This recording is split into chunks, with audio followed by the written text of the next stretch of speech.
gracias a todos una vez más.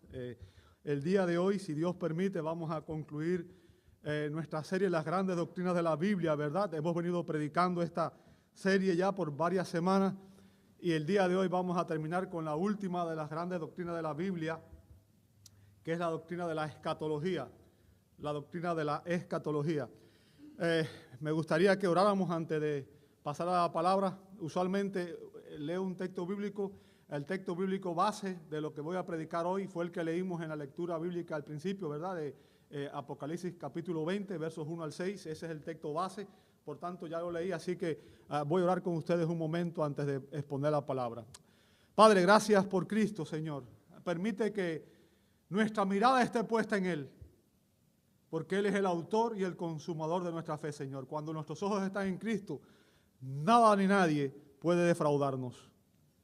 Señor, gracias por su obra en la cruz y gracias, Señor, porque Él es el Salvador. Gracias porque sin Cristo no hay salvación, Señor. Y es por eso que en esta mañana nosotros estamos en este lugar con un solo propósito y es adorar su nombre, su santo y bendito nombre. Ayúdanos, Señor, para que podamos entender el mensaje de tu palabra y obra en cada corazón, en cada mente, Señor. Que tu palabra nos transforme y nos haga más semejantes a Él. Lo pedimos en su nombre. Amén y amén y amén. Amado hermano, la escatología es el campo de la teología cristiana que se enfoca en el estudio de los últimos tiempos. Ahora, no sé usted, pero la parte más emocionante de un libro para mí siempre es el final. Es saber cómo termina la historia, ¿cierto? El final de la historia es muy importante porque ya sabemos cómo se desarrolló todo. Bueno, la Biblia tiene obviamente una historia que con una conclusión.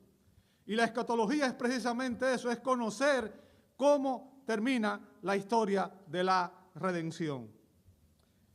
La escatología es el estudio de los eventos futuros e incluye obviamente el rapto de la iglesia, el retorno de Cristo, ¿verdad? La resurrección de los santos y también de los pecadores y el juicio final, ¿verdad? Las recompensas, las bendiciones eternas. En fin, esta es una doctrina preciosa porque nos enseña cómo va a concluir la historia de la humanidad. Ahora, la escatología no es una doctrina que está exenta de controversia. ¿Y a qué me refiero? Bueno, se los voy a explicar. Actualmente dentro de la iglesia existen tres posiciones o tres puntos de vista referente a lo que la Biblia quiere decir cuando habla de los acontecimientos futuros.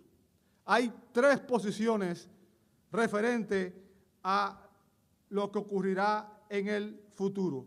Y el día de hoy me propongo examinar esas tres perspectivas referente al futuro. Voy a hacer obviamente un examen, vamos a decir rápido, ¿verdad? No puedo ir a donde quisiera, a todo lo profundo, porque sería tomaría mucho tiempo, ¿verdad? Pero específicamente ese es el enfoque de hoy. Vamos a examinar las tres perspectivas referente al futuro. Ahora, ¿cuáles son esas perspectivas o cuáles son esas posiciones en las iglesias, verdad? Las tres perspectivas son el amilenialismo, el postmilenialismo y el premilenialismo. Y yo sé que no entendieron nada de lo que dije, ¿verdad? O por lo menos se quedaron diciendo, bueno, ¿a qué se refiere? Bueno, ok. Si usted leyó Apocalipsis 20, en Apocalipsis 20, 1 al 7, se menciona un evento específico y se dice que Satanás será atado por 1000 años y que Cristo reinará por 1000 años. Y la palabra milenio se repite 6 veces en ese pasaje. O sea, este es un evento único, ¿verdad? Sin embargo, la manera en que lo interpretamos difiere entre algunas posiciones. Y es a eso a lo que me refiero, ¿verdad? Y por eso voy a ver cómo cada uno de estos grupos ve la manera en que va a ocurrir el milenio. Es de eso que se trata, ¿ok? Apocalipsis 20 es el que divide estas tres posiciones. Bien. Ahora, voy a ver en primer lugar qué enseñan los amilenialistas. Los amilenialistas. Bien. Bueno, lo primero que usted debe saber es que el prefijo a significa negación. negación. Por ejemplo, cuando usted dice que una persona es atea, significa que esa persona no cree en Dios, ¿cierto? Ahora, cuando se dice amilenialismo, se infiere que se refiere a que esa persona no cree que habrá milenio. Bien, esa es la posición, ¿ok? Los amilenialistas enseñan que no habrá un milenio literal, ¿ok? Ahora, eso no significa que ellos no entiendan que realmente el término milenio está ahí, ¿verdad? Sino que ellos definen de una manera diferente lo que nosotros entendemos como milenio. ¿Bien? Por eso los teólogos amilenialistas, las personas que siguen esta posición, prefieren utilizar el título milenio realizado, ¿ok? Para describir su postura. O sea, ellos dicen que sí, que ellos entienden que hay un milenio, pero lo ven desde una perspectiva diferente. ¿Bien? Y les voy a explicar cómo ellos ven este milenio, cuáles son los eventos según esta posición, ¿verdad? Bueno, los amilenialistas enseñan que el milenio es una realidad presente. O sea, ellos dicen que hoy nosotros estamos viviendo en el milenio. ¿Ok? ¿Y cómo es eso? Porque Cristo no está reinando en la tierra, ¿cierto? En realidad el mundo hoy está en rebeldía contra Dios, ¿sí o no? Son pocos los que realmente están sujetos al señorío de Cristo. Ahora, ellos dicen que la manera en que Cristo reina hoy, o es la manera en que Dios gobierna la tierra hoy, es a través de la iglesia, a través de los creyentes. Y en ese aspecto tienen un poco de razón. El reino de Dios hoy se expande en el mundo a través de la iglesia, ¿cierto? Ahora, además de ello, ellos afirman que el gobierno de Cristo sobre aquellos que le pertenecen en esta tierra es la manera en que se va a cumplir esta profecía de Apocalipsis capítulo 20. Hablan de que este reino del que se habla en Apocalipsis 20 es un reino espiritual que irá en un declive continuo hasta que finalmente Jesús venga. Esa es su posición, esa es la idea general, ¿verdad? Después ellos enseñan en segundo punto que la segunda venida de Cristo y el rapto de la iglesia son un solo evento, o sea, ocurrirán al mismo tiempo. Y en este aspecto, el amilenialismo es una versión del postmilenialismo, pues ambos, los dos, el amilenialismo y el postmilenialismo, creen que la segunda venida de Cristo ocurrirá después del milenio. Es lo que se conoce en escatología como la postura post-tribulacional. O sea, y ahorita voy a explicar más detalles sobre eso. Yo sé que ahorita estoy hablando una serie de cosas que son términos teológicos. La Biblia dice que vendrá un tiempo de prueba en el mundo cuando nunca ha habido, ¿verdad? Y la idea aquí es que ellos creen que la iglesia va a pasar por todo eso. ¿Ok? Ahora, ellos dicen que conjuntamente con la segunda venida de Cristo habrá una resurrección general y que todos los cristianos recibirán al Señor en el aire. Afirman que los enemigos de Cristo serán vencidos y que se celebrará el juicio final y que finalmente el mundo actual será destruido, ¿verdad?, por el fuego, como dice el apóstol Pedro, y que los justos heredarán los cielos nuevos y la tierra nueva por toda la eternidad. Los amilenialistas creen que Satanás, usted vio cuando leímos Apocalipsis 20, dice que Satanás será atado por 1000 años. Recuerda eso, ¿verdad? En Apocalipsis 20. Ellos dicen que Satanás fue atado mediante la muerte y resurrección de Cristo. Mediante la muerte y resurrección de Cristo. Y que mediante la actual propagación del Evangelio a las naciones, que inició en el libro de los Hechos, ¿verdad? Esos resultados, esa propagación del resultado, es resultado precisamente de la restricción que tiene Satanás en su poder de no engañar, dicen ellos. ¿Ok? Afirman que Satanás tampoco puede juntar a los enemigos de Cristo para atacar la iglesia. O sea, que la iglesia en este caso es victoriosa, ¿verdad? Por tanto, y esta es la conclusión que ellos llegan, según los amilenialistas, no habrá un reinado literal de Cristo por 1000 años. Según ellos, no habrá un reinado literal de Cristo por 1000 años. Cristo está reinando, según ellos, por medio de la iglesia hoy. Nosotros, según ellos, estamos en el milenio. ¿Ok? Ellos afirman, por ejemplo, que Israel perdió todas sus promesas y todos sus privilegios. Ustedes saben que Israel fue la nación escogida de Dios, ¿cierto? La Biblia dice en el Antiguo Testamento que Dios escogió a Israel como su nación del pacto y que a través de Israel vienen los pactos, las promesas y todo lo demás. Ellos dicen que Israel perdió todas esas promesas y todos esos pactos, que todo eso quedó atrás por su apostasía a la religión verdadera y por su rechazo al Mesías. Por lo tanto, ellos dicen que Israel ha sido dejado de lado o abandonado de manera permanente. De manera permanente. ¿Ok?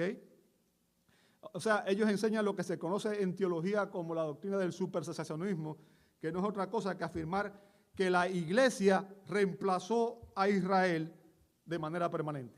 Todas las promesas que Dios le dio a Israel ahora se van a cumplir en la iglesia, no en Israel. Para ellos Israel ya no tiene ningún lugar en el futuro. Ahora, me imagino que la pregunta que usted se va a hacer, o que se hace la mayoría de las personas, y es la pregunta que me hice yo al principio cuando empecé a estudiar esto, ¿verdad? Es, ¿cómo es posible que si nosotros tenemos las mismas Biblias, llegamos a interpretaciones tan diferentes? ¿Cierto? ¿Cómo es posible que si tenemos la misma Biblia, al leerla haya 3 posiciones en lugar de una? Déjeme explicarle la razón principal. La razón principal está en el método de interpretación que se utiliza a la hora de leer la Biblia. Esa es la razón principal. ¿Ok? Es lo que nos divide en ese aspecto. Nosotros enseñamos que el método correcto de interpretación es el literal, histórico y gramatical. ¿Qué significa? La Biblia fue escrita en un idioma y cuando Dios habla de manera literal, a menos que el contexto demuestre lo contrario, ¿verdad? Y cada palabra tiene un significado en su contexto. Cuando dice la Biblia, por ejemplo, en el libro de Génesis capítulo 1, que Dios creó los árboles, se está refiriendo a que Dios creó los árboles. Sin embargo, cuando el salmista dice en el Salmo 1 que el hombre que se deleita en la ley de Dios será como árbol plantado junto a corriente de agua que da su fruto en su tiempo y su hoja no cae, entendemos que ahí está hablando en alegorías, ¿verdad? Entonces, cada palabra en su contexto uno debe entenderla de esa manera. Pero a menos que el contexto evidencie que es una figura literaria, nosotros tomamos esa palabra de manera literal. No tengo por qué nosotros espiritualizarla o alegorizarla, ¿verdad? El contexto determina lo que es alegoría y lo que no. Histórico significa que interpretamos la Biblia no en nuestro contexto histórico y cultural, sino en el contexto histórico, cultural, religioso en el cual fue escrito, ¿verdad? Porque fue escrito, sabe que la Biblia, los primeros libros fueron escritos en el 1445 o antes, el libro de Job incluso antes de Cristo, y el último libro, el libro del Apocalipsis, fue escrito en el 95 después de Cristo. O sea, estamos hablando de que hay libros de la Biblia que tienen 3000 años de historia. Y uno tiene que entenderlo en el contexto en que se escribió, no en nuestro contexto actual, ¿verdad? Y gramatical significa que obviamente hay que entender la gramática en el contexto que se escribió. Ahora, esa es la manera correcta de interpretar la Biblia. Tristemente, algunas personas, cuando van a estudiar la Biblia, en muchas partes siguen ese método. Sin embargo, cuando llegan a la parte de lo que es la escatología, alegorizan la Escritura. ¿Ok? Y alegorizar es cuando usted le pone un lenguaje simbólico o usted empieza a interpretar, no literalmente, sino que empieza a ponerle ideas detrás de eso, ¿verdad?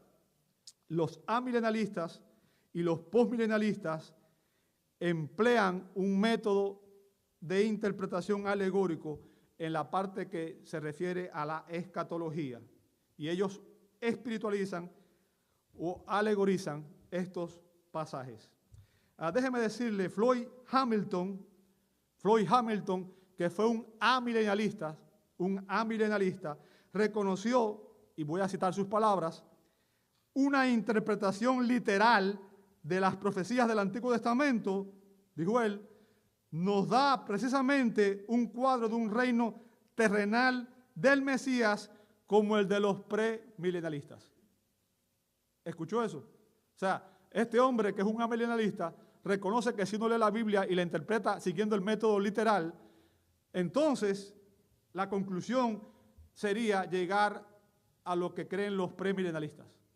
Bien. Ahora, eso en resumidas cuentas es lo que creen los amilenialistas. Ahora, voy a ver lo que enseñan los postmilenialistas. Y déjenme decirle algo que quiero aclarar, amado hermano, es que esta doctrina no es fundamental, ¿verdad? No es fundamental. Yo puedo tener comunión perfecta con personas que son amilenialistas y postmilenialistas y eso no me divide con ellos. De hecho, les voy a confesar algo, la mayoría de mis predicadores favoritos eran postmilenialistas, que son los puritanos, ¿verdad? Y muchos de los reformados eran amilenialistas y son mis hermanos en Cristo. Lo que quiero decir es que esta no es una doctrina que define la salvación, porque el Evangelio es obviamente es el hecho de que Dios nos salva por gracia mediante la fe en Cristo. Y si usted cree eso, usted es mi hermano, independientemente de lo que cree en cuanto a esto. ¿Entendió eso? ¿Ok? Ahora, simplemente estoy explicando esto para que usted entienda, obviamente, las diferencias de opinión, las diferencias de interpretación entre unos y otros. Pero eso no nos divide como iglesia. ¿Me siguió hasta ahí, verdad? Perfecto. Vamos a ver lo que enseñan los postmilenialistas. Ellos enseñan que nosotros ya estamos en el milenio. Enseñan que el milenio será una época dorada en la que la mayor parte del mundo se va a convertir en cristiano. Es lo que dicen ellos. La mayor parte del mundo se va a convertir en cristiano. ¿Sabe? Hay un libro que me regaló hace un tiempo atrás Adán, que se llama Dios tiene un plan maravilloso para ti. Dios tiene un plan maravilloso para ti. Si no recuerdo mal, ese es el título, ¿verdad? Y ustedes seguramente han escuchado eso muchas veces, ¿verdad? Dios tiene un plan maravilloso para ti. No sé cuánto usted ha oído eso, que a veces le decimos a la gente, Dios tiene un plan maravilloso para ti, ¿cierto? Pero cuando usted lee, usted se da cuenta de que muchas veces se le promete a personas ciertas cosas que la Biblia no promete. ¿Sabe? Y el libro de estadísticas exactas de cómo muchas veces se hacen campañas y hay miles de profesiones de fe y que después de esas miles y a veces hasta millones de profesiones de fe no queda ni un 10%, ni un 5% de esas personas que realmente estén realmente comprometidos con Cristo. ¿Ok? Ahora, precisamente el postmilenialismo enseña que la mayor parte del mundo se va a convertir a Cristo. ¿Bien? ¿Sabe? Recuerdo las palabras de Cristo en el Evangelio cuando dice, cuando el Hijo del Hombre regrese a la tierra, ¿hallará fe en la tierra? O sea, yo no creo que Cristo fuera postmilenialista. ¿Verdad?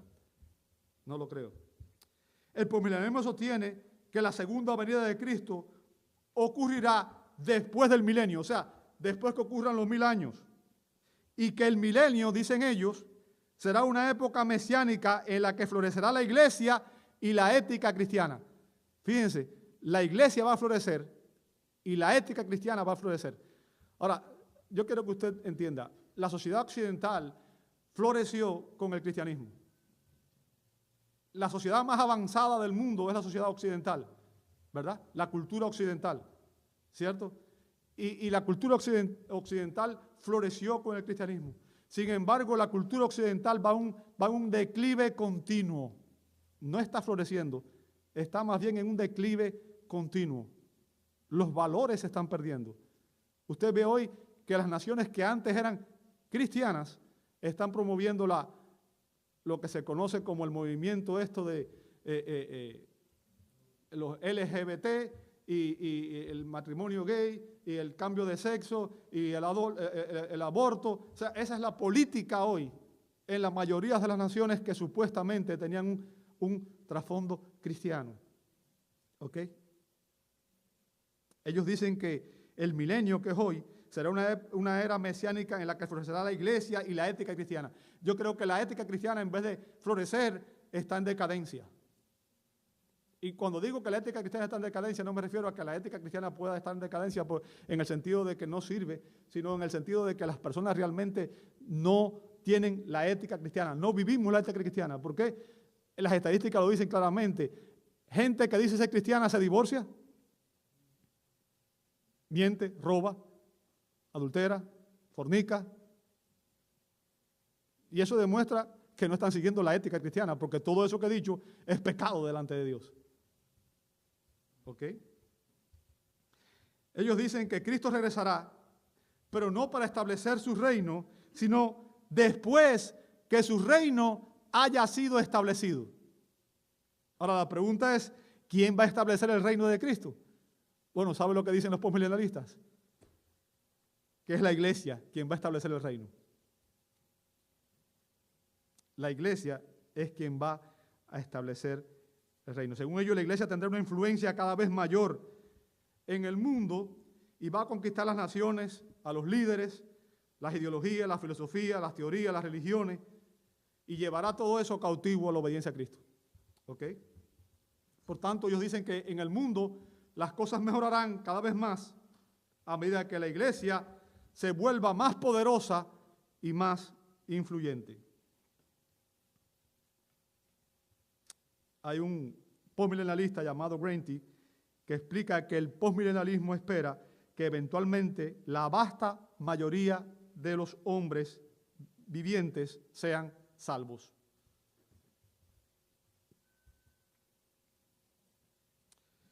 Por tanto, ellos concluyen, y ya estoy hablando con ellos también, porque mi enfoque va a estar en el último punto, ¿verdad? Que llegará un tiempo en la historia anterior al regreso de Cristo, en donde la fe, la justicia, la paz y la prosperidad prevalecerán en el actuar de los hombres a lo largo de las naciones. Y cuando la iglesia haya ejercido esta influencia dominante en el mundo, entonces Cristo vendrá y pondrá fin a todo y establecerá un cielo nuevo y una tierra nueva. Ahora, lo que distingue a los postmilenialistas y a los amilenialistas no es el momento en que Cristo regresará, porque los dos creen que Cristo regresará después del milenio, ¿ok? Sino la manera en que ellos ven el milenio. O sea, unos ven el milenio como una época dorada y los otros ven como que dentro del milenio habrá obviamente oposición también a la iglesia. Es la diferencia entre ellos dos, ¿ok? Ahora, vamos a ver, y ya con esto voy a concluir el postmilenialismo, y ahora voy a enseñarles lo que enseña el premilenialismo, ¿ok? Y quiero explicarles que esta es la postura que enseñamos nosotros como iglesia, ¿bien? Esta es la postura que enseñamos nosotros como iglesia, esta es nuestra posición, esto es lo que creemos, esto es lo que afirmamos. Y el enfoque mío va a estar aquí, ¿ok? El orden y la naturaleza de los eventos que van a ocurrir según el premilenialismo es como sigue. En primer lugar, debemos entender lo que la Biblia dice. Cuando, por ejemplo, usted lee en el libro de Hebreos 1, el libro de Hebreos 1 dice la Escritura que Dios, habiendo hablado en la antigüedad por los padres, dice, en estos últimos días nos ha hablado ¿por quién? Por su Hijo, ¿verdad? Por tanto, fíjense, el autor de Hebreos se refiere a esta época como ¿qué cosa? Como los últimos días, ¿ok? Tenemos que entender el lenguaje en su contexto, ¿bien? Ahora, estos últimos días empezaron con la venida de Cristo, la primera venida de Cristo. Cristo vino ofreciendo el reino, ¿verdad? Recuerdan cuando Cristo empezó a predicar, su predicación era arrepentíos porque el reino de los cielos se ha acercado. ¿Qué pasó?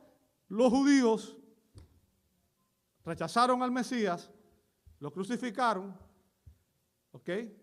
Y obviamente la Biblia nos enseña que Cristo resucitó, ascendió al cielo y que en el propósito de Dios, Dios escogió la iglesia, estableció la iglesia, que eso fue lo que Cristo hizo. Hubo una transición entre la religión verdadera en el Antiguo Testamento, que era Israel, el judaísmo, ¿verdad? Y ahora un nuevo pueblo, la iglesia, y una nueva, la religión ahora no es ya el judaísmo, sino que es el cristianismo. ¿Me siguió hasta ahí? Entonces, esta era actual comenzó con el advenimiento de Cristo. El reino de Cristo hoy está siendo obviamente expandido en la tierra a través de la iglesia y la predicación del evangelio. En eso coincidimos con ellos, ¿verdad? Esa es una verdad. El reino de Dios, Dios reina hoy en su iglesia, en los verdaderos creyentes. Y esta era actual, como la conocemos hoy, va a concluir con un evento que la Biblia menciona como el rapto de la iglesia y la resurrección de los creyentes que están en Cristo, que se menciona en 1 Corintios 15, 50 al 58. No tengo tiempo, hermano, para leer todos los textos bíblicos, porque si no vamos a estar aquí hasta las 5 de la tarde y posiblemente no haya terminado. Voy a ir rápido porque el mensaje está un poco largo. ¿Ok? 1 Tesalonicenses capítulo 4, versos 13 al 18. ¿Sabe? Si usted lee esa epístola, usted se va a dar cuenta que los creyentes de Tesalónica tenían una pregunta. Bueno, Cristo dijo que Él regresaría. Hay familiares nuestros que han muerto. ¿Qué pasó con esos familiares? ¿Ok? Pablo responde a esos creyentes y les da este mensaje. Y si usted lee el mensaje desde el principio, Pablo le dice que le había escrito para alentarlos, para que no fuéramos como los incrédulos que no tienen esperanza. O sea, este es un mensaje que da aliento a la iglesia, aliento a los creyentes. ¿Por qué? Porque si usted está en Cristo, usted debe saber que la muerte física no es el final de la historia, ¿verdad? Y Pablo dice en 1 Tesalonicenses capítulo 4, verso 17, dice, entonces nosotros, los que estemos vivos y que permanezcamos, seremos, ¿qué cosa? Arrebatados juntamente con ellos en las nubes. Está hablando, primero había dicho que los primeros que van a resucitar son los muertos en Cristo. O sea, los creyentes de la era de la iglesia. ¿Me siguió hasta ahí? Seremos arrebatados juntamente con ellos en las nubes al encuentro del Señor en el aire y así estaremos con el Señor para siempre. O sea, ese día que Cristo venga por su iglesia, la iglesia será arrebatada. Todos los que han muerto en Cristo y todos los que están en Cristo ese día que estén vivos irán con el Señor. ¿Me siguió hasta ahí, verdad? Perfecto. Ahora, ese rapto de la iglesia ocurrirá justo antes de que inicie un periodo de la historia que se conoce en la Biblia como la tribulación. ¿Ok? Pero la iglesia, y esto es lo que nos distingue de los otros movimientos, dice la Escritura en Tito 2:13 que la iglesia está aguardando la esperanza bienaventurada y la manifestación de la gloria de nuestro gran Dios y Salvador Jesucristo. O sea, nosotros estamos esperando la esperanza bienaventurada. Y yo quiero que usted entienda, entrar a la tribulación no es una esperanza bienaventurada. ¿Ok? No es una esperanza bienaventurada. Créame, si usted cree que las cosas están mal, créame que las cosas no están ni un poquito mal con lo que la Escritura nos enseña. ¿Ok? Por tanto, el rapto ocurrirá antes de que inicie un periodo llamado la tribulación. Y aunque esta era de la iglesia se ha caracterizado por la apostasía, la Biblia nos advierte que vendrá un tiempo futuro en que la apostasía se agudizará. De hecho, el apóstol Pablo dice en 2 Timoteo 3:1, dice que en los últimos días vendrán tiempos difíciles. ¿Ok? Y vamos a ver ahorita que Jesús habla de que será un tiempo de tribulación cual nunca el mundo ha conocido jamás. En Mateo 24. ¿Ok? Ahora, la Biblia advierte que la tribulación durará unos 7 años. ¿Ok? 7 años literales. Y ahorita voy a explicar en qué se basa eso. Ahora, a diferencia de las posturas amileniales y postmileniales, el premilenialismo establece una distinción entre Israel y la iglesia. Nosotros creemos que Israel como nación, como pueblo, como etnia, es el pueblo escogido de Dios y que esa nación, a pesar de que fue desechada porque no reconoció al Mesías, no fue desechada permanentemente, sino solamente de manera temporal. ¿Me sigue hasta ahí? Ahora, la Biblia nos advierte, por ejemplo, y obviamente Jesús enseñó en la parábola de los labradores malvados, cuando usted lee la parábola de los labradores malvados en Mateo 21, 33 al 43, se dice, Jesús le dijo, hablando obviamente, recuerde, en el contexto está dando una parábola, pero está dando una enseñanza a los líderes judíos. Le está diciendo a ellos, recuerda, él empieza la parábola diciendo que un señor plantó una viña y se fue y le dejó la viña encargada a unas personas y entonces mandó a sus siervos para que vinieran a cosechar. Los siervos mataron a los hombres que estaban en la viña, mataron a los siervos. Entonces él mandó a su hijo, también mataron al hijo, ¿cierto? Y Jesús está haciendo esa analogía diciéndole, ustedes son esas personas. Y al final dice, Mateo 21, 43 dice, por eso os digo que el reino de Dios os será quitado y será dado a una nación que produzca frutos. O sea, Dios le había dado a Israel la misión de ser su nación testigo al mundo. Pero como Israel se enorgulleció y pensaron que ellos eran los únicos que iban a ser salvos, ¿verdad? Cuando usted lee, por ejemplo, el libro de Jonás, Dios le dijo a Jonás que fuera a Nínive a predicar el evangelio. ¿Y qué fue lo que hizo Jonás? Se fue por otro lado, se fue al revés, ¿verdad? Los judíos creían que la única nación que iba a ser salvo y que los únicos que merecían salvación eran ellos. Y debido a su dureza de corazón, entonces en su plan, obviamente, omnisciente al fin, Dios estableció un cambio, un nuevo liderazgo, un nuevo pueblo. Y ese nuevo pueblo es la iglesia, ¿verdad? Que obviamente está compuesta por personas de todo pueblo, lengua y nación. Pero en el contexto de la parábola de los labradores, Israel era la viña de Dios. Así se refiere el Antiguo Testamento a Israel, como la viña de Dios. Dios lo escogió para ser su pueblo especial. Dios le dio a Israel su revelación. Dios le dio a Israel, obviamente, los pactos y las promesas. ¿Ok? Ellos eran los administradores de los pactos y las promesas. Dios puso sobre Israel a un grupo de líderes, que eran los sacerdotes, los reyes y los profetas. Y todos ellos eran responsables de guiar o liderar a este pueblo para que ellos produjeran frutos de justicia. Pero tristemente la Biblia enseña que ellos fracasaron, ¿ok?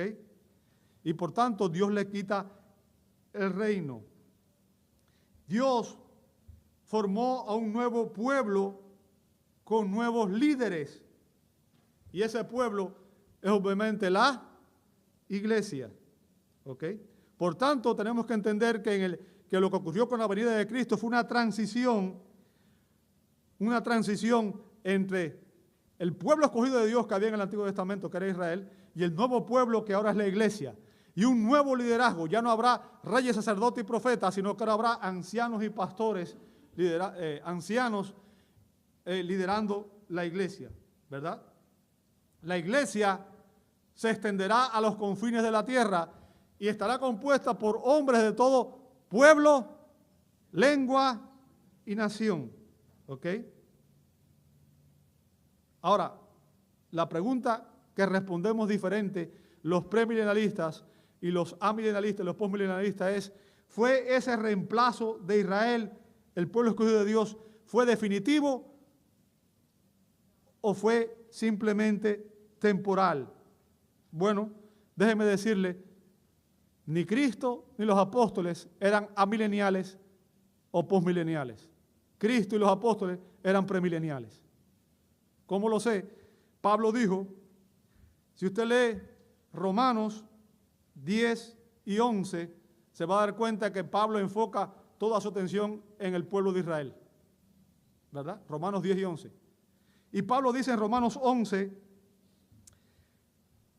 hermano, no tengo tiempo de leer todos los versos, así que voy a leer rápido nada más, ¿ok? Dice que a Israel le ha acontecido un endurecimiento parcial hasta que haya entrado la plenitud de los gentiles. ¿Qué significa? Dios permitió que la nación de Israel se endureciera. Ahora, tenemos que entender que los primeros en los cuales se estableció la iglesia eran judíos. ¿Sabe que todos los apóstoles eran judíos, cierto? ¿Sabe que la iglesia inició en Jerusalén, no en Roma? ¿Sabe eso, cierto?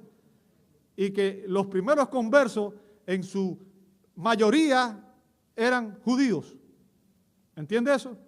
Ahora, la Biblia dice aquí que Dios ha permitido eso y que Israel le ha acontecido un endurecimiento parcial. Note después dice, hasta que haya entrado la plenitud de los gentiles. Ahora recuerde una cosa, cuando Dios le dio la promesa a Abraham en el Antiguo Testamento, Dios le dijo a Abraham, en ti serán benditas todas las familias de la tierra. O sea, eso incluía, en el plan de Dios desde el principio, se incluía a todas las naciones. Dios escogió a Israel, no porque Israel era mejor pueblo, no porque fuera mejor. Dios dijo, te escogí por amor a mí mismo, para que tú fueras mi nación testigo. Su misión era predicar al mundo perdido. ¿Entiende eso? Pero como dije, los judíos se enorgullecieron y se sentían superiores a otras naciones. Tristemente. Dios hace esa transición para que los gentiles también reciban el reino de Dios. Sin embargo, cuando usted lee en Romanos 11:26 dice, y así todo Israel será salvo tal como está escrito. ¿Sabe? Cuando usted lee los pactos del Antiguo Testamento, esos pactos fueron establecidos ¿con quién? Con Israel. Con Israel. No con la iglesia. La iglesia empezó con la resurrección de Cristo en Pentecostés. ¿Comprende eso? En el Antiguo Testamento no había iglesia, lo que había era una nación es testigo. Israel. Somos dos pueblos diferentes. Y esa es la distinción entre el amilenialismo y el postmilenialismo y los premilenialistas. Nosotros creemos que hay una distinción entre Israel y la iglesia. La iglesia es un pueblo, Israel es otro pueblo. Dios tiene un plan para ambos. Ahora, eso no significa que existan dos métodos diferentes de salvación. A lo largo de la historia de la salvación, la Biblia dice que Abraham fue salvo por la fe. La salvación de principio a fin ha sido por gracia, por fe y en Cristo. En el Antiguo Testamento, todas las profecías, todos los sacrificios apuntaban a Cristo. ¿Ok? Y en el Nuevo Testamento nosotros miramos atrás a la obra de Cristo realizada en la cruz del Calvario. Ahora, en el verso 28 dice Romanos 11, dice, en cuanto al Evangelio, los judíos son enemigos por causa de vosotros. Pero note lo que dice a continuación, pero en cuanto a la elección de Dios, son amados por causa de los padres. ¿Quiénes son los padres? Los patriarcas Abraham, Isaac y Jacob, con quienes Dios estableció los pactos del Antiguo Testamento. ¿Verdad? Fíjense, dice Dios que ellos siguen siendo, dice Pablo aquí, inspirado por Dios, que ellos siguen siendo amados. ¿Verdad? Y note algo que es lo que me maravilla a mí, porque, ¿sabe? Si hay una cosa que defendemos las personas que tenemos una posición doctrinal, que entendemos es que la elección de Dios es irrevocable. Aquellos que Dios elige, los va a salvar. Y esto me maravilla, porque cómo puede haber personas que defienden la elección y al mismo tiempo creen que Dios puede desechar a un elegido. Es una contradicción para mí. Note lo que dice el verso 29. Dice, porque los dones y el llamamiento de Dios son...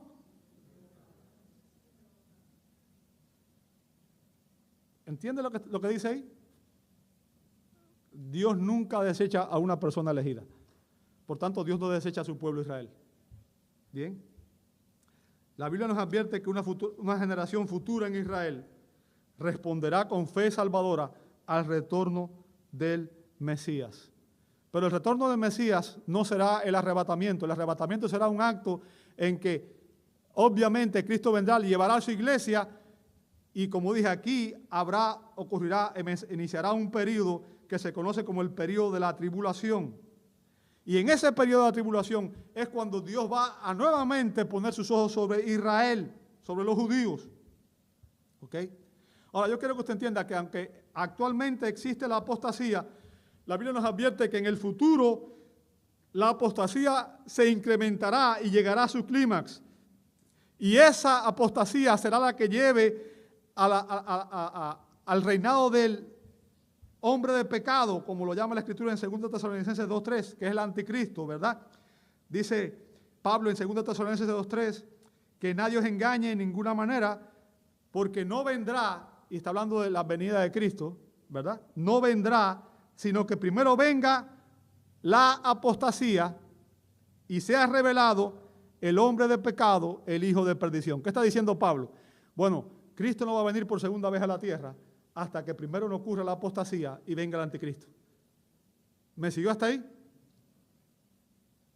Hello, no se me duerman, yo sé que estoy dando una información bien, pero quiero que estén conmigo.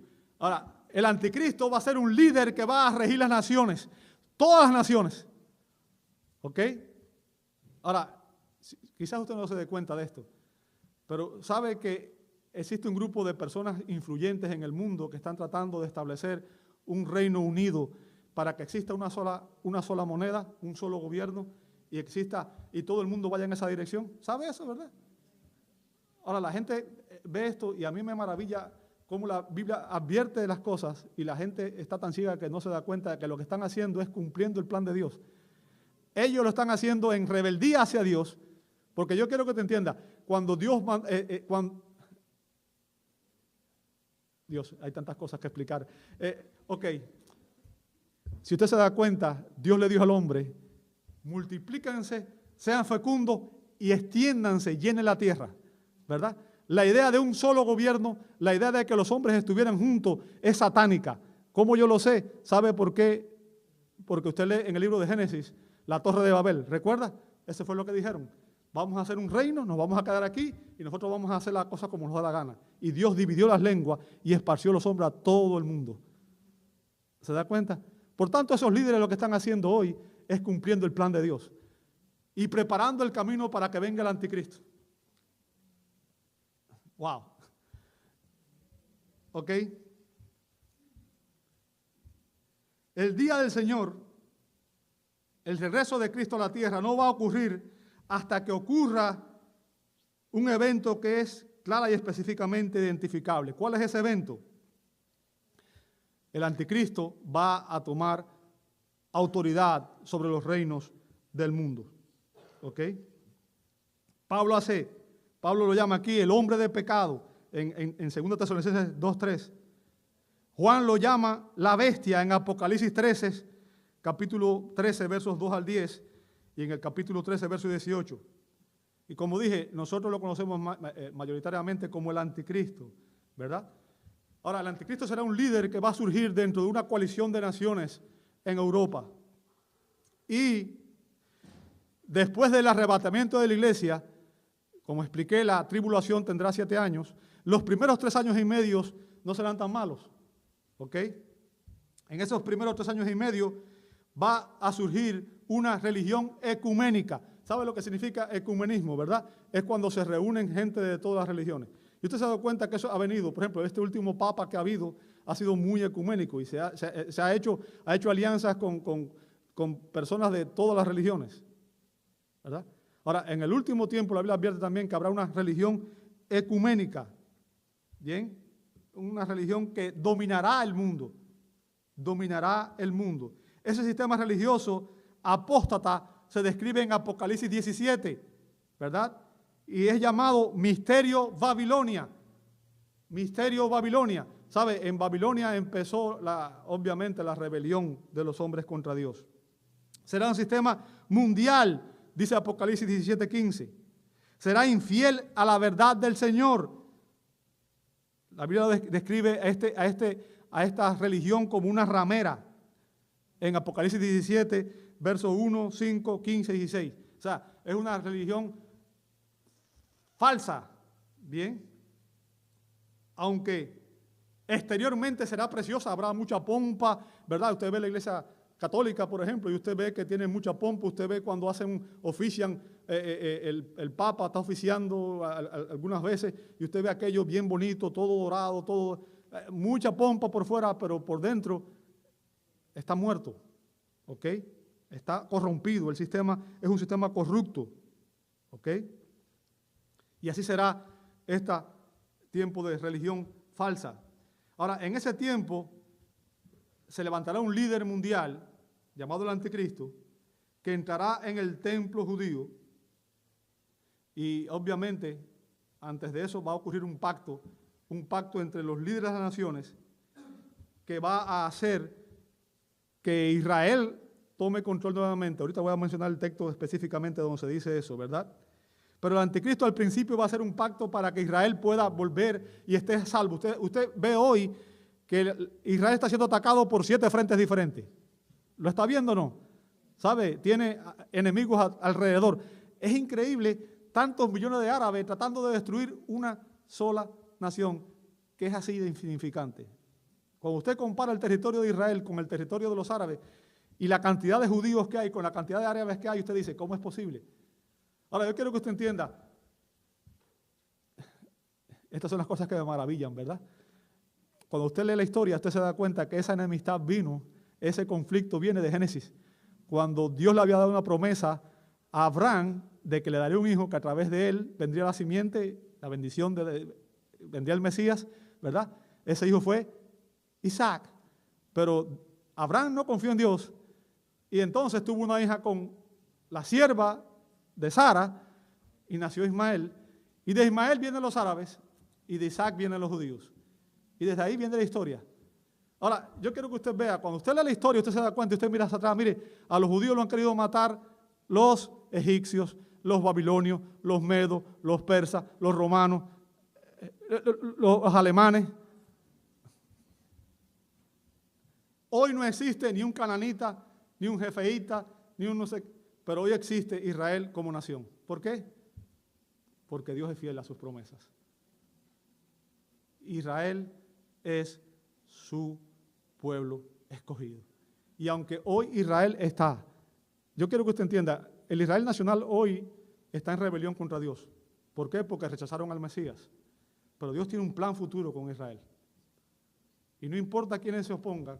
La Biblia dice claramente, Dios le dijo a Abraham, bendeciré a los que te bendigan y a los que te maldijera maldeciré. Cuando alguien maldice al pueblo de Israel o alguien ataca al pueblo de Israel, esa persona va a recibir juicio y castigo de parte de Dios, a pesar de que Israel hoy está en rebelión con Dios. Porque Dios tiene un plan con Israel. ¿Ok? Ahora, el punto que quiero que entienda es que este anticristo va a establecer primero un pacto de paz con las naciones, pero después ese pacto se va a romper y él va a autoexaltarse. Dice 2 Tesalonicenses capítulo 2, verso 4, dice que el cual se opone y se exalta sobre todo lo que se llama Dios o es objeto de culto, de manera que se sienta en el templo de Dios, presentándose como si fuera Dios. O sea, este anticristo va a exigir adoración de parte de los hombres. Y ahí va a iniciar el periodo de la gran tribulación, porque él va a empezar a perseguir a los santos de la época de la tribulación. Dice Apocalipsis 17:6 que ellos están ávidos de la sangre de los santos. La Biblia dice que él gobernará literalmente al mundo y que tendrá una amplia influencia política, ¿verdad? Usted puede ver eso en Apocalipsis 17, versos 2 y 13. Dice que le entregarán los demás reyes, los demás gobernantes, le entregarán su poder y autoridad a la bestia. O sea, los demás líderes dejarán que él sea el líder que domine. Bien. Y él encabezará una coalición de naciones occidentales. Y ahora le pongo el texto, que hará un pacto con los israelitas. Dice Daniel 9:27. Daniel 9:27 dice, y él hará un pacto firme con muchos por una semana. Ahora, no tengo tiempo para explicar todo esto, hermano. Quisiera tener horas para esto. Una semana, cuando se habla de una semana, en este contexto se refiere a semana de años. Se refiere, son 7 años. ¿Ok? Bien. Pero la mitad de la semana, o sea, la mitad de 7 años, ¿cuánto es? 3 años y medio, ¿verdad?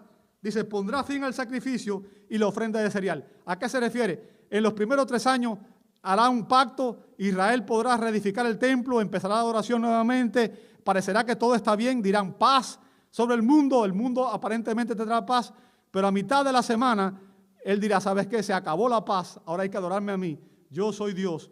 Y dice aquí, obviamente, que él pondrá fin al sacrificio. ¿Qué sacrificio? El sacrificio que harán los judíos en el nuevo templo que se construirá, ¿verdad? Y la ofrenda dice, sobre el ala de abominación vendrá el desolador hasta que una destrucción completa, la que está decretada, sea derramada sobre el desolador. O sea, ese pacto que él hará inicialmente, que va a garantizar la protección de Israel en este primer periodo de 3 años y medio, ¿verdad? En el cual se reconstruirá el templo. Ustedes saben que el templo de Israel fue destruido por los romanos en el año 70 y que actualmente lo que queda del templo es el muro de los lamentos. ¿Sabe eso, verdad?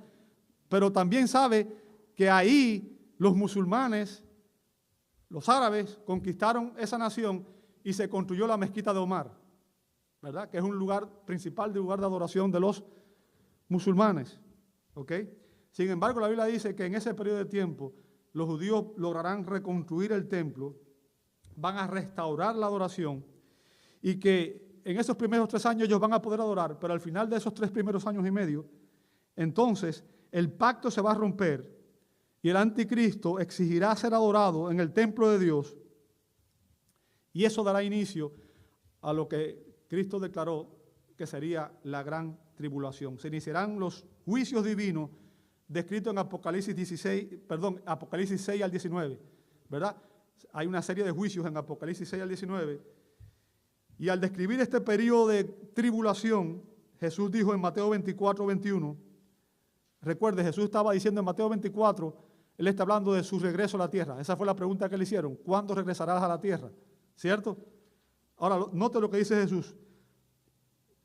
Porque habrá entonces una gran tribulación, tal como no ha acontecido desde el principio del mundo hasta ahora, ni acontecerá jamás. O sea, está refiriendo a que en el contexto, antes de que Él venga, va a ocurrir una gran tribulación, cual nunca la tierra ha conocido. Por eso le digo, si usted cree que las cosas están malas hoy, créame que lo que viene no es comparable con lo que está sucediendo. ¿Ok? ¿Por qué? Porque ese periodo el anticristo gobernará, exigirá que toda persona se marque y de esa manera se va a controlar a las personas quién compra, quién vende. Ahora usted sabe que para comprar algo, si usted no compra, si usted no puede comprar, ¿cómo vive? Si usted no puede comprar alimentos, ¿cómo va a vivir? ¿Verdad? Ahora, se va a exigir que las personas se marquen, ¿bien? Y aquellos que se nieguen a esto serán ejecutados por causa del Evangelio. La Biblia dice que será un tiempo, obviamente, en que la iglesia en que los creyentes van a florecer, porque Dios va a enviar a 2 testigos, va a enviar a 144,000 personas de las naciones, de las tribus de Israel a predicar el Evangelio, y aún en la tribulación habrá un gran avivamiento, pero todos los creyentes de ese periodo, amados hermanos, a diferencia de nosotros hoy, cuando testifiquen de Cristo, van a ser decapitados. ¿Ok? O sea, entienda que el Evangelio es gracia. Usted dice, aquí por ejemplo en Estados Unidos, usted puede decir que es cristiano donde quiera que va y no pasa nada. ¿Sabe? Si usted va a un país musulmán, hay una ventana, la ventana 1040, ¿verdad? En los países musulmanos una persona cristiana es perseguida y es ejecutada por causa de la fe. ¿Sabe eso? ¿Ok?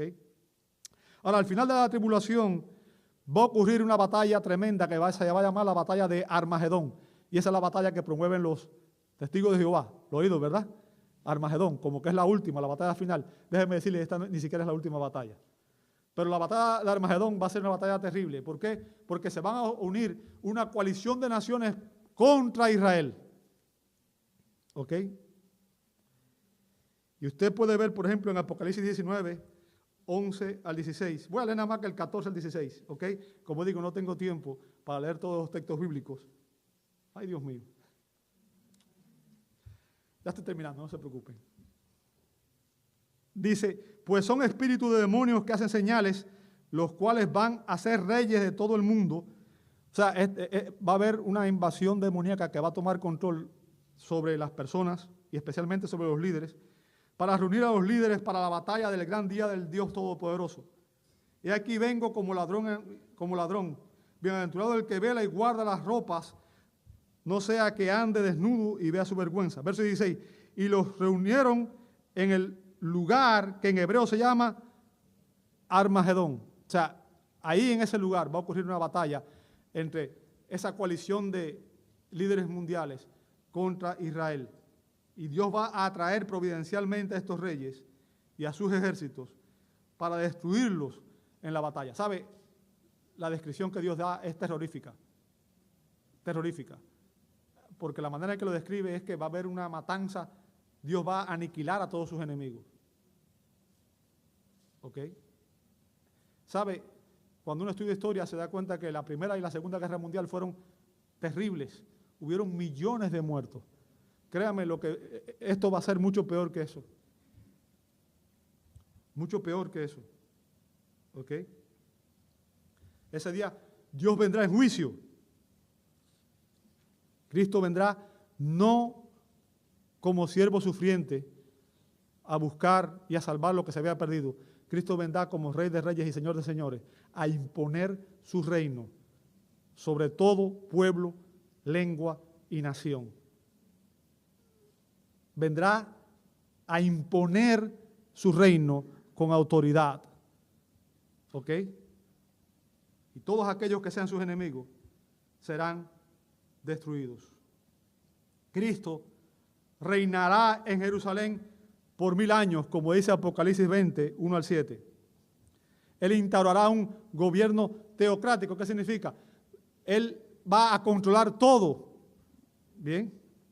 Y usted puede leer en su casa después en Isaías capítulo 11, en Zacarías capítulo 8, en Miqueas capítulo 4, cómo será ese reino. La Biblia dice que será un tiempo de paz en que el niño andará con el león y que podrá andar con una víbora y no pasará nada. Y que si una persona muere con 100 años, se considerará que ha muerto muy pronto, muy temprano.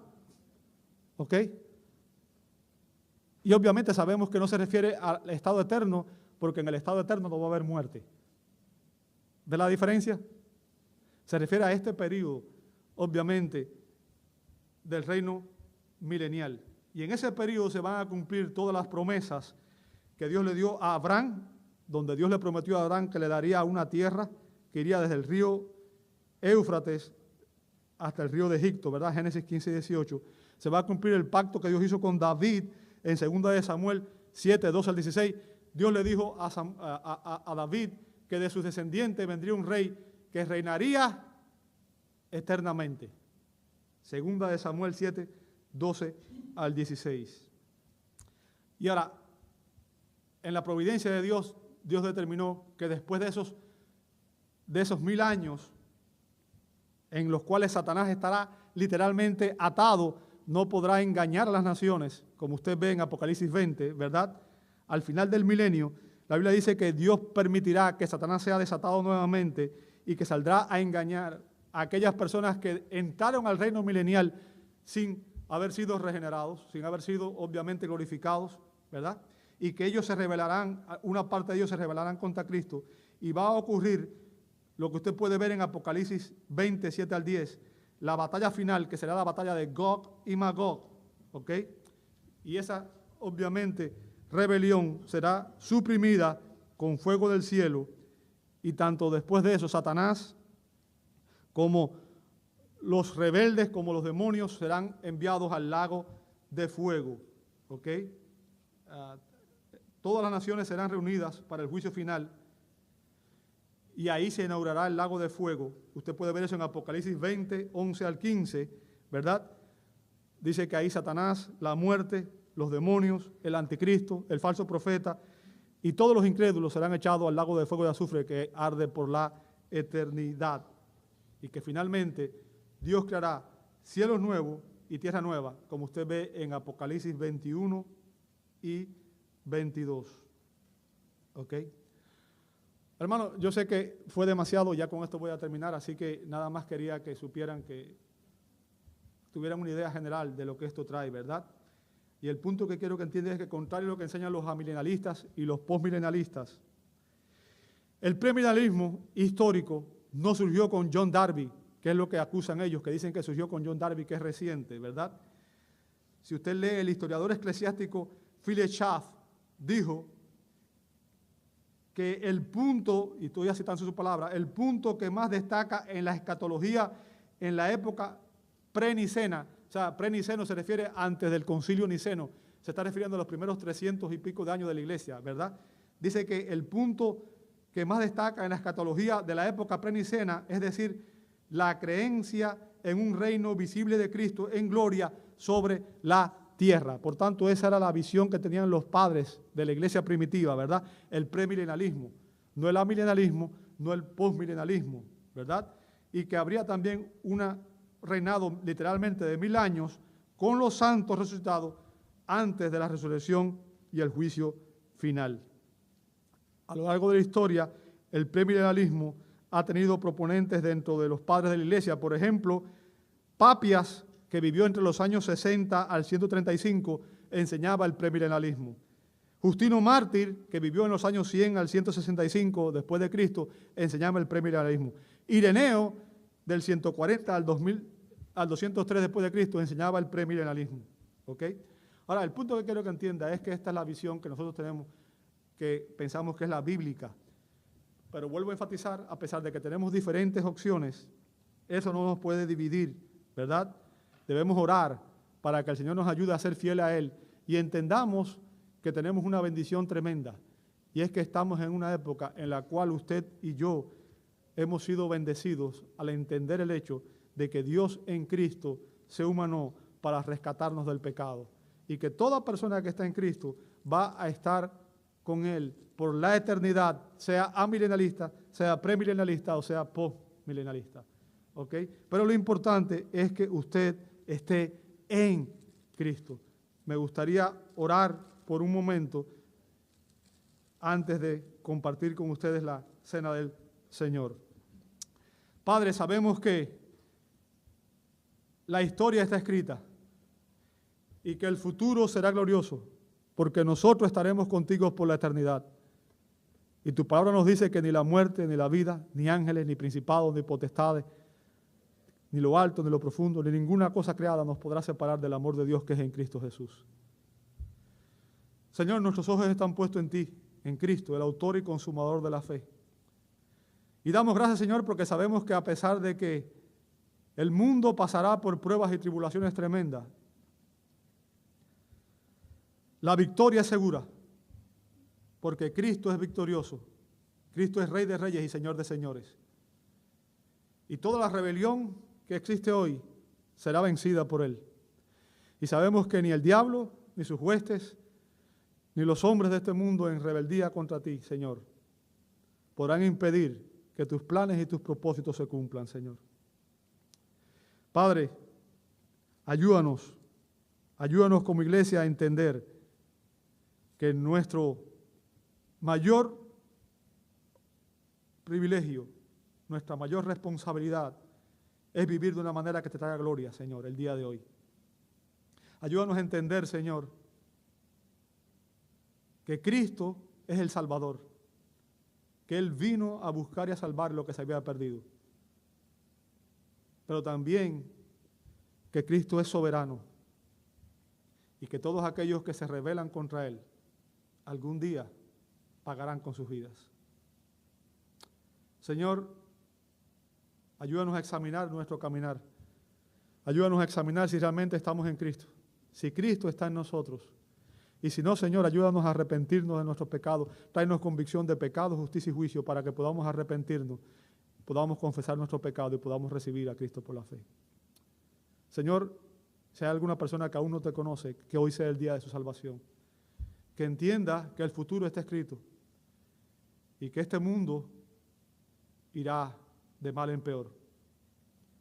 Pero que aquellos que están en Cristo recibirán recompensa y bendición eterna. Gracias por la obra de Cristo. Señor, ahora que venimos a participar de la cena que tú estableciste, ayúdanos a examinar nuestros corazones y nuestras mentes antes de compartir estos elementos. Y permite, Señor, que si hay algún pecado que aún no ha sido confesado, lo hagamos en este momento para que podamos participar de ella de una manera digna. Lo pedimos en el nombre de Jesús. Amén y amén.